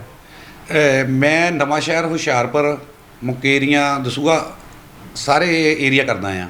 ਹੁਸ਼ਿਆਰਪੁਰ ਦੀ ਗੱਲ ਕਰੀਏ ਤਾਂ ਸਭ ਤੋਂ ਵਧੀਆ ਡੀਲਰ ਮੇਰੇ ਗੁਰੂ ਅਜਵਿੰਦਰ ਸਿੰਘ ਜੀ ਹੁਸ਼ਿਆਰਪੁਰ ਮਹਿਲ ਵਾਲੇ, ਉਹਨਾਂ ਨੇ ਮੇਰੇ ਬਹੁਤ ਸਾਥ ਦਿੱਤਾ ਆ। ਵਰਮਾ ਹੁੰਡਈ, ਟੋਇਟਾ, ਭਮਰਾ ਕਾਰ ਬਾਜ਼ਾਰ, ਮਿਸਟਰ ਜੋਤ ਸਿੰਘ, ਸਟਾਰ ਕਾਰ ਬਾਜ਼ਾਰ, ਯੂਨੀਕ ਕਾਰ ਬਾਜ਼ਾਰ, ਫਰੈਂਡਲੀ ਕਾਰ ਬਾਜ਼ਾਰ, ਮਿਸਟਰ ਮਨਪ੍ਰੀਤ, ਗੋਪੀ ਭਾਜੀ, ਔਰ ਸਾਈਮਨ ਕਾਰ ਬਾਜ਼ਾਰ, ਰਾਈਟ ਚੋਇਸ ਕਾਰ ਬਾਜ਼ਾਰ, ਤੇ ਬਹੁਤ ਬੰਦੇ ਆ। ਤੇਜੀ ਭਾਜੀ ਹੋ ਗਏ, ਪਾਲਾ ਭਾਜੀ ਹੋ ਗਏ, ਤੇ ਆਪਣੇ ਬਹੁਤ ਹੀ ਜ਼ਿਆਦਾ ਗੋਰੇ ਭਾਜੀ ਹੋ ਗਏ। ਬਹੁਤ ਹੀ ਵਧੀਆ ਕੰਮ ਕਰਦੇ ਆ ਮੇਰੇ ਹਿਸਾਬ ਦੇ ਨਾਲ ਕਿ ਇਹਨਾਂ ਨੇ ਜੇ ਸਾਰੇ ਬੰਦੇ ਇਸ ਤਰ੍ਹਾਂ ਹੀ ਤਨਦੇਹੀ ਨਾਲ ਕੰਮ ਕਰਦੇ ਰਹੇ ਤੇ ਅਸੀਂ 80% 100% ਆਪਣੀ ਕੈਪਚਰ ਕਰਾਂਗੇ ਤੇ 20% ਮਾਰਕੀਟ ਜਲੰਧਰ ਦੀ ਕੈਪਚਰ ਕਰਾਂਗੇ, ਜਿਹੜੇ ਕਿ ਬੰਦੇ ਇੱਥੇ ਗੱਡੀ ਲੈਣ ਆਇਆ ਕਰੂਗੇ। ਤੇ ਅਜਵਿੰਦਰ ਭਾਜੀ ਤਾਂ ਮੇਰੇ ਗੁਰੂ ਆ, ਉਹਨਾਂ ਦਾ ਆਸ਼ੀਰਵਾਦ ਆ। ਮੇਰਾ ਆਫਿਸ ਵੀ ਉਹਨਾਂ ਦੀ ਬਦੌਲਤ ਖੁੱਲ੍ਹਾ ਆ, ਓਪਨਿੰਗ ਵੀ ਉਹਨਾਂ ਨੇ ਕੀਤੀ ਸੀ, ਤੇ ਮੇਰੇ ਮੈਂਟਰ ਆ ਉਹ। ਬਹੁਤ ਹੀ ਜ਼ਿਆਦਾ ਜੋਧ ਭਾਈ ਦਾ ਬਹੁਤ ਧੰਨਵਾਦ ਆ ਮੈਨੂੰ ਇੱਥੇ ਤੱਕ ਪਹੁੰਚਾਉਣ ਲਈ। ਸਟਾਰ ਕਾਰ ਬਾਜ਼ਾਰ ਵਾਲੇ, ਯੂਨੀਕ ਜੱਟ ਭਾਜੀ ਕਹਿੰਦੇ ਉਹਨਾਂ ਨੂੰ ਆਪਾਂ, ਤੇ ਆਪਣੇ ਤੇਜੀ ਭਾਜੀ ਹੋ ਗਏ, ਗੋਪੀ ਭਾਜੀ ਹੋ ਗਏ, ਸਾਈਮਨ ਕਾਰ ਬਾਜ਼ਾਰ ਵਾਲਾ ਹੋ ਗਿਆ, ਤੇ ਸਟਾਰ ਕਾਰ ਵਾਲੇ, ਤਿੰਨੋਂ ਪਾਰਟਨਰ ਬਹੁਤ ਹੀ ਜ਼ਿਆਦਾ ਮੇਰੀ ਕਰਦੇ ਆ। ਸਪੈਸ਼ਲੀ ਗੋਲਡੀ ਭਾਜੀ, ਆਪਣੇ ਗੋਲਡੀ ਭਾਜੀ ਆ, ਰੋਸ਼ਨ ਗਰਾਊਂਡ ਆ ਕਾਰ ਬਾਜ਼ਾਰ, ਬਹੁਤ ਹੀ ਵਧੀਆ ਕਾਰ ਰੱਖਦੇ ਆ। ਸਾਰੇ ਮੇਰੇ ਡੀਲਰ ਭਰਾ ਇੰਨੀ ਵਧੀਆ ਕਾਰ ਰੱਖਦੇ ਆ। ਐਕਸੀਡੈਂਟ ਬਿਯੋਂਡ ਸਾਰਿਆਂ ਨੂੰ ਇਹੀ ਆਪਣੀ ਸਲਾਹ ਹੁੰਦੀ ਜਦੋਂ ਮੈਂ ਬੈਠੀ ਦਾ ਕਿ ਐਕਸੀਡੈਂਟਲ ਕਾਰ ਨਹੀਂ ਵੇਚਣੀ, ਆਪਾਂ ਝੂਠ ਬੋਲ ਕੇ ਕਾਰ ਨਹੀਂ ਵੇਚਣੀ, ਆਪਾਂ ਸੱਚਾਈ ਨਾਲ ਕਾਰ ਵੇਚਣੀ ਆ। ਆਪਾਂ ਹੁਣੇ ਹੀ ਹੈ ਨਾ, ਆਪਾਂ ਸਾਡੇ ਡੀਲਰ ਨੇ 2 ਜਲੰਧਰ ਗੱਡੀਆਂ ਦਿੱਤੀਆਂ। ਅੰਮ੍ਰਿਤ ਕਾਰ ਬਾਜ਼ਾਰ ਵਾਲਾ ਮਿੱਟੀ ਆਣੇ ਸਰ, ਠੀਕ ਹੈ ਜੀ। ਆਪਾਂ ਹੁਣੇ ਸਰ ਲਿਟਰਲੀ ਲੁਧਿਆਣੇ 2 ਗੱਡੀਆਂ ਆਪਾਂ ਲੋਨ ਕੀਤੀਆਂ, ਜਿਹੜੀ ਆਪਾਂ ਕੋਟਕ ਤੋਂ ਲੋਨ ਕੀਤੀ ਆ, ਤੇ ਉਹ ਸਟਾਰ ਕਾਰ ਬਾਜ਼ਾਰ ਵਾਲਿਆਂ ਨੇ ਦਿੱਤੀ ਆ। ਬਹੁਤ ਹੀ ਵਧੀਆ ਕੰਮ ਹੋ ਰਿਹਾ। ਜੇ ਆਪਾਂ ਇਹ ਸੋਚ ਲਓ ਕਿ ਆਪਾਂ ਲੁਧਿਆਣੇ ਗੱਡੀ ਦੇਣੀ ਸ਼ੁਰੂ ਕਰ ਦਿੱਤੀ ਆ। ਸਰ ਜਿੱਦਾਂ ਤੁਸੀਂ ਦੱਸ ਰਹੇ ਹੋ ਕਿ 10,000 ਤੋਂ ਵੱਧ ਜਿਹੜੇ ਕਾਰ ਲੋਨ ਤੁਸੀਂ ਕਰ ਚੁੱਕੇ ਹੋ ਹੁਣ ਤੱਕ, ਤੇ ਇਹ ਇੱਦਾਂ ਹੀ ਪਤਾ ਲੱਗ ਜਾਂਦਾ ਵੀ ਕਿੰਨੇ ਟਾਈਮ ਤੋਂ ਬੰਦਾ ਜਿਹੜਾ ਕੰਮ ਕਰ ਰਿਹਾ ਜਾਂ ਫਰਮ ਕੋਈ ਕੰਮ ਕਰ ਰਹੀ ਆ, ਕਿੰਨਾ ਕੰਮ ਹੁਣ ਤੱਕ ਕਰ ਚੁੱਕੀ ਆ, ਉਹਦੇ ਕੰਮ ਦਾ ਲਾਈਫ ਤਾਂ ਹੀ ਹੋਣੀ ਆ ਜੇ ਉਹ ਵਧੀਆ ਕੰਮ ਕਰ ਰਹੇ ਆ। ਤੇ ਮੈਂ ਲਾਸਟ ਵਿੱਚ ਤੁਹਾਨੂੰ ਇੱਕ ਕੁਐਸਚਨ ਜ਼ਰੂਰ ਪੁੱਛਣਾ ਚਾਹੂੰਗਾ ਕਿ ਜੇ ਕੋਈ ਵੀ ਪੁਰਾਣੀ ਕਾਰ ਲੈਣੀ ਹੋਵੇ ਜਾਂ ਨਵੀਂ ਕਾਰ ਲੈਣੀ ਹੋਵੇ, ਉਹਨੂੰ ਕੀ ਸਲਾਹ ਤੁਸੀਂ ਦਿਓਗੇ ਜਾਂ ਕੀ ਉਹਨੂੰ ਕਸਟਮਰ ਨੂੰ ਕੀ ਗੱਲਾਂ ਦਾ ਧਿਆਨ ਜਿਹੜਾ ਰੱਖਣਾ ਚਾਹੀਦਾ? ਹੁਸ਼ਿਆਰਪੁਰ ਵਾਸੀਆਂ ਨੂੰ ਜਾਂ ਨਵਾਂਸ਼ਹਿਰ ਵਾਸੀਆਂ ਨੂੰ ਕਹੂੰਗਾ ਕਿ ਹੁਸ਼ਿਆਰਪੁਰ ਤੋਂ ਹੀ ਕਾਰ ਲਓ। ਠੀਕ ਹੈ ਜੀ। ਸਭ ਤੋਂ ਪਹਿਲੀ ਤਾਂ ਦੇਖਣ ਵਾਲੀ ਗੱਲ ਹੈ ਕਿ ਆਪਣੇ ਲੋਕਲ ਮਾਰਕੀਟ 'ਚ ਆਪਾਂ ਕਾਰ ਲਈਏ ਤਾਂ ਕੱਲ੍ਹ ਨੂੰ ਕੋਈ ਪ੍ਰੋਬਲਮ ਆਉਂਦੀ ਆ ਤਾਂ ਅਸੀਂ ਉੱਥੇ ਕਹਿਣ ਵਾਲੇ ਬਣਦੇ ਹਾਂ।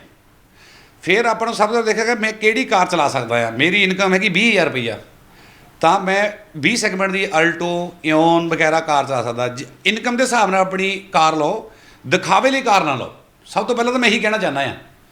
ਫਿਰ ਦੇਖੋ ਮੇਰੀ ਕਾਰ ਦੀ ਚਲਾਈ ਡੇਲੀ ਕਿੰਨੀ ਆ, 100 ਕਿਲੋਮੀਟਰ ਆ, 100 ਕਿਲੋਮੀਟਰ ਜ਼ਿਆਦਾ ਆ ਜਾਂ 50 ਕਿਲੋਮੀਟਰ ਆ, ਉਹਦੇ ਵਿੱਚ ਡਿਸਾਈਡ ਹੁੰਦਾ ਕਿ ਤੁਸੀਂ CNG ਜਾਂ ਡੀਜ਼ਲ ਗੱਡੀ ਲੈਣੀ ਜਾਂ ਪੈਟਰੋਲ ਗੱਡੀ ਲੈਣੀ ਆ। ਦੋ ਚੀਜ਼ਾਂ ਦਾ ਜ਼ਰੂਰ ਧਿਆਨ ਰੱਖੋ। ਉਹਦੇ ਮੈਂ ਕਈ ਕਸਟਮਰ ਦੇਖੇ ਆ ਜਿਨ੍ਹਾਂ ਨੂੰ ਉਸ ਚੀਜ਼ ਦੀ ਲੋੜ ਨਹੀਂ ਹੁੰਦੀ। ਮੰਨ ਲਓ ਬੰਦਾ ਉਹਦੀ ਇਨਕਮ ਹੈਗੀ 10 ਤੋਂ 15 ਜਾਂ 20,000, ਉਹ ਬੰਦੇ ਨੂੰ ਸਵਿਫਟ i20 ਜਾਂ ਤੇ ਮਿਡ ਸੈਗਮੈਂਟ ਦੀ ਕਾਰ ਆਪਾਂ ਨੂੰ ਉਹਨੂੰ ਰਿਕੁਆਇਰਡ ਆ, ਉਹ ਬੰਦਾ XUV ਲੈ ਲੈਂਦਾ, ਨੋਵਾ ਲੈ ਲੈਂਦਾ, ਸਫਾਰੀ ਲੈ ਲੈਂਦਾ। ਕੁਛ ਟਾਈਮ ਬਾਅਦ ਉਹਦੀ ਕਿਸ਼ਤ ਨਹੀਂ ਪੂਰੀ ਹੁੰਦੀ, ਫਿਰ ਉਹਨੂੰ ਗੱਡੀ ਵੇਚਣੀ ਪੈਂਦੀ ਆ। ਉਹ ਤਾਂ ਬਹੁਤ ਹੀ ਵੱਡਾ ਲੋਸ ਉਹ ਬੰਦਾ ਫੇਸ ਕਰਦਾ ਆ। ਸਭ ਤੋਂ ਪਹਿਲਾਂ ਦੇਖੋ ਕਿ ਮੈਂ ਕਿਸ ਕਾਰ ਲਈ ਐਲੀਜੀਬਲ ਹਾਂ, ਐਲੀਜੀਬਿਲਟੀ ਦੇਖੋ, ਔਰ ਕਿੰਨੀ ਮੇਰੀ ਕਾਰ ਚੱਲਦੀ ਹੈ, ਰਨਿੰਗ ਕਿੰਨੀ ਆ। ਫਿਰ ਉਹਦੇ ਵਿੱਚ ਤੁਸੀਂ ਪੈਟਰੋਲ ਲੈਣੀ, ਡੀਜ਼ਲ ਲੈਣੀ, ਇਹ ਡਿਸਾਈਡ ਕਰੋ। ਸਰ ਤੁਸੀਂ ਆਪਣੇ ਗੁਰੂ ਜੀ ਅਜਵਿੰਦਰ ਸਿੰਘ ਜੀ ਬਾਰੇ ਵੀ ਦੱਸ ਦਿੱਤਾ ਤੇ ਹੁਸ਼ਿਆਰਪੁਰ ਦੇ ਜਿਹੜੇ ਡੀਲਰ ਆ ਉਹਨਾਂ ਬਾਰੇ ਵੀ ਦੱਸ ਦਿੱਤਾ। ਹੁਸ਼ਿਆਰਪੁਰ ਤੋਂ ਇਲਾਵਾ ਕਿਹੜੇ ਆਪਣੇ ਡੀਲਰ ਉਹਨਾਂ ਬਾਰੇ ਵੀ ਜ਼ਰੂਰ ਚਾਨਣਾ ਪਾਓ ਜੀ। ਮੈਂ ਮੁਕੇਰੀਆਂ ਤੇ ਦਸੂਆ ਰੰਧਾਵਾ ਭਾਜੀ ਆ, ਭੋਗਪੁਰ ਭੰਡਾਰੀ ਭਾਜੀ ਆ, ਬਹੁਤ ਜ਼ਿਆਦਾ ਸਾਥ ਦਿੰਦੇ ਆ। ਹਰਜੋਤ ਆ ਮਾਲਪੁਰ ਤੋਂ, ਦੀਪਕ ਚੱਬੇਵਾਲ ਤੋਂ, ਬੇਦੀ ਕਾਰ ਬਾਜ਼ਾਰ ਵਾ, ਜਿਹੜੇ ਕਿ ਮੇਰੇ ਸਮਝੋ ਪਹਿਲੀ ਗੱਡੀ ਸ਼ਾਇਦ ਉਹਨਾਂ ਨੇ ਯੂਜ਼ਡ ਗੱਡੀ ਉਹਨਾਂ ਦੀ ਕੀਤੀ ਸੀ ਬੇਦੀ ਕਾਰ ਬਾਜ਼ਾਰ ਤੋਂ। ਅਤੇ ਨਵਾਂ ਸ਼ਹਿਰ ਤੋਂ ਹੈਗੇ ਆ ਚੰਡੀਗੜ੍ਹ ਮੋਟਰ ਵਾਲੇ ਸਨੀ ਮਨੀ, ਬਹੁਤ ਹੀ ਸਾਥ ਦਿੰਦੇ ਆ, ਵਿਸ਼ਵਾਸ ਬਹੁਤ ਕਰਦੇ ਆ, ਔਰ ਮੇਰੇ ਵਿਸ਼ਵਾਸ ਨੂੰ ਹੋਰ ਅੱਗੇ ਲੈ ਕੇ ਜਾ ਰਹੇ ਬੰਦੇ ਇਹ। ਖਾਸ ਕਰ ਬੇਦੀ, ਹਰਜੋਤ, ਦੀਪਕ, ਰੰਧਾਵਾ ਭਾਜੀ ਔਰ ਭੰਡਾਰੀ ਕਾਰ ਬਾਜ਼ਾਰ ਤਾਂ ਸਮਝੋ ਭਰਾ ਹੀ ਆ। ਉਹਨਾਂ ਨੇ ਬੜਾ ਹੀ ਸਾਥ ਦਿੱਤਾ ਆ। ਗੜਸ਼ੰਕਰ ਬੇਦੀ ਕਾਰ ਬਾਜ਼ਾਰ ਵਾਲੇ ਆ, ਉਹ ਤਾਂ ਜਦੋਂ ਵੀ ਚਾਹ ਗੜਸ਼ੰਕਰ ਜਾਈਦਾ ਚਾਹ ਉੱਥੇ ਪੀਦੀ ਆਪਾਂ, ਉਹ ਫਿਰ ਭੱਜਦੇ ਵੀ ਰਹਿੰਦੇ ਵੀ ਚਾਹ ਆਪਾਂ ਫੜ ਲਈਦਾ ਉਹਨਾਂ ਨੂੰ, ਪੀ ਲਈ ਦੀ ਚਾਹ ਆਪਾਂ ਉਹਨਾਂ ਤੋਂ। ਸਰ ਕਾਰ ਲੋਨ ਤੋਂ ਇਲਾਵਾ ਜਿਹੜਾ ਆਪਣਾ ਫੀਲਡ ਆ ਤੇ ਆਪਾਂ ਇਹਦੀ ਵੀ ਜਾਣਕਾਰੀ ਜਿਹੜੀ ਦਰਸ਼ਕਾਂ ਨਾਲ ਜ਼ਰੂਰ ਸਾਂਝੀ ਕਰੀਏ। ਸਾਡਾ ਮੇਨ ਕਾਰ ਲੋਨ ਤੋਂ ਇਲਾਵਾ ਮੇਨ ਸਾਡਾ ਕੰਮ ਕਾਰ ਇੰਸ਼ੋਰੈਂਸ ਦਾ ਆ। ਕਾਰ ਇੰਸ਼ੋਰੈਂਸ ਅਸੀਂ ਕਰਦੇ ਆ ਫਿਊਚਰ ਜਨਰਲੀ, ਬਜਾਜ ਅਲਾਇੰਸ, ਗੋ ਡੈਜ਼ਰਟ ਐਂਡ ਟਾਟਾ AIG ਨਾਲ ਕਰਦੇ ਆ। ਅਤੇ ਇਹਦੇ ਵਿੱਚ ਸਾਡਾ ਅੱਛਾ ਪੈਂਟਰੇਸ਼ਨ ਆ, ਔਰ ਵੀ ਅਸੀਂ 5 ਤੋਂ 10% ਮਾਰਕੀਟ ਦਾ ਅਸੀਂ ਕਰਦੇ ਹਾਂ। ਕਾਫੀ ਸਾਡੇ ਜਿਹੜੀ ਕੰਪਨੀਆਂ ਉਹਨਾਂ ਦੇ ਜਿਹੜੀ ਕੰਪਨੀ ਸਾਡਾ ਟਾਈ ਅਪ, ਉਹਨਾਂ ਦਾ ਟਾਈ ਅਪ ਕਾਫੀ ਕੈਸ਼ਲੈਸ ਗੈਰੇਜ ਆ ਸਾਡੇ। ਯਾਨੀ ਕਿ ਤੁਸੀਂ ਕਾਰ ਐਕਸੀਡੈਂਟ ਹੁੰਦਾ ਹੈ ਅਤੇ ਤੁਸੀਂ ਜੋ ਵੀ ਪੇਮੈਂਟ ਕਰਨੀ ਆ ਉਹ ਡੀਲਰ ਕਰੇਗਾ ਟਰਮ ਐਂਡ ਕੰਡੀਸ਼ਨ ਦੇ ਹਿਸਾਬ ਨਾਲ।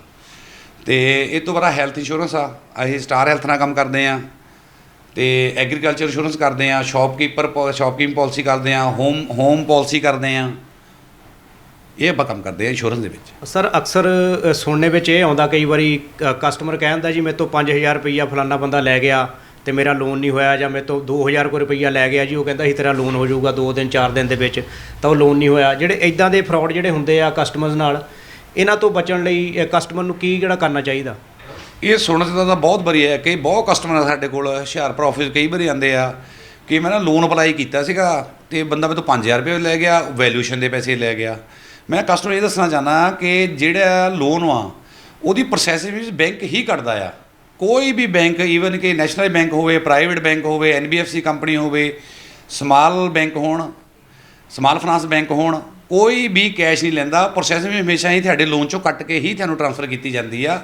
ਕਿਰਪਾ ਕਰਕੇ ਕਿਸੇ ਨੂੰ ਵੀ ਪੈਸੇ ਨਾ ਫੜਾਓ, 1 ਰੁਪਈਆ ਨਾ ਦਿਓ। ਕੋਈ ਵੀ ਪ੍ਰੋਸੈਸਿੰਗ ਫੀਸ ਕੈਸ਼ ਨਹੀਂ ਲਈ ਜਾਂਦੀ, ਨਾ ਹੀ ਕੋਈ ਬੈਂਕ ਲੈਂਦਾ ਆ। ਤੁਹਾਡੇ ਲੋਨ 'ਚੋਂ ਹੀ ਕੱਟ ਕੇ ਉਹ ਡਿਸਬਰਸ ਕਰਦੇ ਆ ਅਮਾਊਂਟ। ਕੋਈ ਵੀ ਪੈਸਾ ਨਹੀਂ ਲੱਗਦਾ ਲੋਨ ਕਰਾਉਣ ਦਾ। ਜੇ ਲੋਨ ਪੈਸਾ ਕਰਾ ਕੇ ਹੁੰਦਾ ਫਿਰ ਵੈਸੇ ਹੀ ਹੋ ਜਾਣਾ ਆ। ਜੇ ਨਹੀਂ ਹੋਣਾ ਤਾਂ ਪੈਸਾ ਤੁਸੀਂ 10,000 ਵੀ ਦੇ ਦਿਓ ਤਾਂ ਨਹੀਂ ਹੋਣਾ, ਕਿਉਂਕਿ ਸਭ ਤੋਂ ਪਹਿਲਾਂ ਬੈਂਕ ਸਿਬਲ ਦੇਦਾ। ਸਿਬਲ ਦੇ ਆਧਾਰ 'ਤੇ ਤੁਹਾਡੀ ਫਾਈਨੈਂਸ਼ੀਅਲ ਦੇ ਆਧਾਰ 'ਤੇ ਤੁਹਾਡੀ ਮਾਰਕੀਟ 'ਚ ਤੁਹਾਡੀ ਕੀ ਸਿਚੁਏਸ਼ਨ ਆ ਤੁਹਾਡੀ ਮਾਰਕੀਟ ਦੇ ਵਿੱਚ, ਤੁਸੀਂ ਗੁੱਡ ਦੇਣਦਾਰ ਵਧੀਆ ਹੋ, ਕਿਸੇ ਨੂੰ ਜੇ ਪੈਸੇ ਦੇਣੇ ਆ ਤਾਂ ਵਧੀਆ ਦਿੰਦੇ ਹੋ, ਤਾਂ ਤੁਹਾਡਾ ਵੈਸੇ ਹੀ ਲੋਨ ਹੋਣਾ। ਜੇ ਲੋਨ ਨਹੀਂ ਹੋਣਾ ਤਾਂ ਪੈਸੇ ਦੇ ਕੇ ਵੀ ਨਹੀਂ ਹੋਣਾ, ਜੇ ਹੋਣਾ ਤਾਂ ਬਿਨਾਂ ਪੈਸਿਆਂ ਤੋਂ ਹੀ ਹੋਣਾ ਹੈ। ਇਸ ਤੋਂ ਇਲਾਵਾ ਵੀ ਜੇ ਕਿਸੇ ਬੰਦੇ ਨੂੰ ਡਾਊਟ ਹੋਵੇ ਤਾਂ ਤੁਸੀਂ ਮੇਰਾ ਨੰਬਰ ਆ 9876625493 ਹਰੀਓਮ 9775502725 ਮਿਸਟਰ ਹਨੀ। ਇਹਨਾਂ ਦੇ ਕਰਕੇ ਫੋਨ ਕਰਕੇ ਤੁਸੀਂ ਕੁਝ ਵੀ ਆਪਣਾ ਡਾਊਟ ਕਲੀਅਰ ਕਰ ਸਕਦੇ ਹੋ। ਸਰ ਜਿੱਦਾਂ ਤੁਸੀਂ ਪਹਿਲਾਂ ਆਪਣੀ ਗੱਲਬਾਤ ਵਿੱਚ ਵੀ ਦੱਸਿਆ ਵੀ ਕਈ ਬੰਦਿਆਂ ਦੀ ਜਿਹੜੀ ਰਿਕੁਆਇਰਮੈਂਟ ਹੁੰਦੀ ਆ 5 ਜਾਂ 7 ਜਾਂ 8 ਲੱਖ ਦੀ ਗੱਡੀ ਲੈਣ ਦੀ, ਤਾਂ ਉਹ ਜਿਹੜੀ ਆ 10 12 15 18 ਲੱਖ ਦੀ ਗੱਡੀ ਜਿਹੜੀ ਲੋਨ ਕਰਵਾ ਲੈਂਦੇ ਆ, ਤੇ ਪਰ ਉਹਨਾਂ ਨੂੰ ਬਾਅਦ ਵਿੱਚ ਥੋੜ੍ਹੇ ਫਾਈਨਾਂਸ ਦੀ ਖੁਦ ਲੋੜ ਪੈ ਜਾਂਦੀ ਆ, ਤੇ ਕੀ ਜਿਹੜਾ ਗੱਡੀ ਦੇ ਉੱਤੇ ਵੀ ਲੋਨ ਹੋ ਜਾਂਦਾ? ਬਹੁਤ ਵਧੀਆ ਸਵਾਲ ਆ ਇਹ। ਤੇ ਗੱਡੀ ਤੇ ਰੀਫਾਈਨਾਂਸ ਟੌਪ ਅਪ ਬਾਕੀ ਸਾਰਾ ਹੀ ਹੋ ਰਿਹਾ ਇਸ ਵੇਲੇ। ਤੇ ਮੈਂ ਉਦਾਹਰਨ ਦਿੰਦਾ ਤੁਹਾਨੂੰ। ਹੁਣ ਮੈਂ ਗੱਡੀ ਲਈ ਆ 9 ਲੱਖ ਦੀ, ਮੈਂ 4 ਸਾਲ ਕਿਸ਼ਤਾਂ ਦੇਤੀਆਂ, ਠੀਕ ਹੈ ਜੀ। ਮੇਰੀ ਕਿਸ਼ਤਾਂ ਰਹਿੰਦੀਆਂ ਹੈਗੀਆਂ 3 ਲੱਖ ਰਹਿੰਦਾ, ਮੈਨੂੰ 6 ਲੱਖ ਦੀ ਜ਼ਰੂਰਤ ਪੈ ਗਈ ਆ, ਤਾਂ ਅਸੀਂ ਉਹ ਟੌਪ ਅਪ ਕਰਦੇ ਹਾਂ। ਅਸੀਂ 6 ਲੱਖ ਕਰਾਂਗੇ ਟੌਪ ਅਪ। ਇਹਦਾ ਮੀਨ ਕਿ ਤੁਹਾਨੂੰ ਇਹ ਗੱਡੀ ਵੇਚਣ ਦੀ ਲੋੜ ਨਹੀਂ ਪਏਗੀ। ਪਹਿਲਾਂ ਤੁਸੀਂ ਗੱਡੀ ਵੇਚੋਗੇ, ਲੋਸ ਉੱਥੇ ਹੋਣਾ ਆ, ਫਿਰ ਲੋਨ ਬੰਦ ਕਰਾਉਂਗੇ। ਹੁਣ ਇਹ ਫੈਸਿਲਿਟੀ ਹੈਗੀ ਕਿ ਤੁਹਾਡੇ ਕੋਲ ਗੱਡੀ ਜੇ ਹੈਗੀ ਆ ਪੁਰਾਣੀ, ਤੁਹਾਨੂੰ ਪੈਸੇ ਦੀ ਜ਼ਰੂਰਤ ਆ, ਤਾਂ ਉੱਤੇ ਲੋਨ ਹੋਏਗਾ। ਤੁਸੀਂ ਜਦੋਂ ਮਰਜ਼ੀ ਫੋਨ ਕਰੋ, ਤੁਹਾਡਾ ਉੱਤੇ ਲੋਨ ਹੋ ਜਾਏਗਾ। ਤੁਹਾਨੂੰ ਪੈਸੇ ਗੱਡੀ ਵੇਚਣ ਦੀ ਲੋੜ ਨਹੀਂ ਪਏਗੀ। ਤੁਹਾਡੀ ਜੋ ਪੈਸੇ ਦੀ ਰਿਕੁਆਇਰਮੈਂਟ ਆ ਤੇ ਆਪਾਂ ਪੂਰੀ ਕਰਾਂਗੇ। ਉਹ ਬੈਂਕਸ ਕਰਦੇ ਆ, ਬੈਂਕਸ ਰੇਟ 'ਤੇ ਹੋਏਗਾ ਔਰ ਵਧੀਆ ਰੇਟ 'ਤੇ ਹੋਏਗਾ। ਕੋਈ ਗਹਿਣੇ ਰੱਖਣ ਦੀ ਜ਼ਰੂਰਤ ਨਹੀਂ, ਕੋਈ ਜ਼ਮੀਨ ਵੇਚਣ ਦੀ ਜ਼ਰੂਰਤ ਨਹੀਂ। ਕਾਰ ਨੂੰ ਹੀ ਸਮਝੋ ਐਜ ਏ ਪ੍ਰੋਪਰਟੀ ਆਪਾਂ ਲੋਨ ਕਰਾਂਗੇ। ਇਹ ਸਨ ਐਰੀ ਫਾਈਨੈਂਸ਼ੀਅਲ ਸਰਵਿਸਿਜ਼ ਤੋਂ ਹਰੀਓਮ ਜੀ। ਜਿਵੇਂ ਕਿ ਪਹਿਲਾਂ ਵੀ ਅਸੀਂ ਜ਼ਿਕਰ ਕਰ ਚੁੱਕੇ ਹਾਂ ਕਿ ਜਿਨ੍ਹਾਂ ਕੋਲ ਸਰਮਾਇਆ ਨਹੀਂ ਹੁੰਦਾ ਜਾਂ ਘੱਟ ਹੁੰਦਾ, ਉਹ ਕਾਰ ਲੈਣ ਵੇਲੇ ਕਾਫੀ ਸੋਚਦੇ ਆ, ਸੋਚ ਵਿਚਾਰ ਕਰਦੇ ਆ ਕਿ ਕਾਰ ਵੀ ਲੈਣੀ ਹੈ ਤੇ ਕਿੱਦਾਂ ਲਈ ਜਾਵੇ। ਇੱਦਾਂ ਦੇ ਸਾਰੇ ਸੱਜਣਾਂ ਲਈ ਇਹ ਖੁਸ਼ਖਬਰੀ ਆ ਕਿ ਐਰੀ ਫਾਈਨੈਂਸ਼ੀਅਲ ਸਰਵਿਸਿਜ਼ 'ਤੇ ਆ ਕੇ ਈਜ਼ੀ ਲੋਨ ਵੇ ਜਿਹੜਾ ਹੈਗਾ ਆ ਉਹ ਇੱਥੇ ਅਵੇਲੇਬਲ ਆ। ਅਤੇ ਤੁਸੀਂ ਵੀ ਬਿਨਾਂ ਕਿਸੇ ਝਿਜਕ ਤੋਂ ਅਤੇ ਬਿਨਾਂ ਦੇਰ ਕੀਤੇ ਬਿਲਕੁਲ ਤੁਹਾਨੂੰ ਅਫੀਸ਼ੀਅਲ ਨੰਬਰ ਵੀ ਜਿਹੜੇ ਜਾਰੀ ਕਰ ਦਿੱਤੇ ਗਏ ਆ, ਉਹਨਾਂ ਤੋਂ ਤੁਸੀਂ ਜਾਣਕਾਰੀ ਵੀ ਲੈ ਸਕਦੇ ਹੋ। ਅਤੇ ਕਾਰ ਲੈਣ ਲਈ ਵੀ ਬਿਲਕੁਲ ਐਡਰੈਸ ਤੁਹਾਨੂੰ ਪਹਿਲਾਂ ਦੱਸ ਚੁੱਕੇ ਹਾਂ, ਹੀਰ ਮਾਰਕੀਟ, ਮਾਲਪੁਰ, ਹੁਸ਼ਿਆਰਪੁਰ। ਅਤੇ ਅਫੀਸ਼ੀਅਲ ਨੰਬਰ ਜਿਹੜੇ ਜਾਰੀ ਕਰ ਦਿੱਤੇ ਗਏ ਨੇ। ਮੈਂ ਤਾਂ ਸਭ ਲਈ ਇਹੀ ਦੁਆ ਕਰਦਾ ਅਤੇ ਇਹੀ ਆਸ ਕਰਦਾ ਕਿ ਮੂਹਰੇ ਦੀਵਾਲੀ ਵੀ ਆ ਰਹੀ ਆ। ਜਿਨ੍ਹਾਂ ਸੱਜਣਾਂ ਦਾ ਕਾਰ ਲੈਣ ਦਾ ਸੁਪਨਾ ਆ, ਉਹ ਛੇਤੀ ਤੋਂ ਛੇਤੀ ਅਤੇ ਦੀਵਾਲੀ ਤੋਂ ਪਹਿਲਾਂ ਮੈਨੂੰ ਲੱਗਦਾ ਐਰੀ ਫਾਈਨੈਂਸ਼ੀਅਲ ਸਰਵਿਸ ਤੋਂ ਆਪਣਾ ਜ਼ਰੂਰ ਪੂਰਾ ਕਰਨਗੇ। ਦਾ ਸਟੈਲਰ ਨਿਊਜ਼ ਦੇ ਲਈ ਹਰਪਾਲ ਲਾਡਾ ਦੇ ਨਾਲ ਕੈਮਰਾਮੈਨ ਜਤਿੰਦਰ ਪ੍ਰਿੰਸ ਦੀ ਰਿਪੋਰਟ।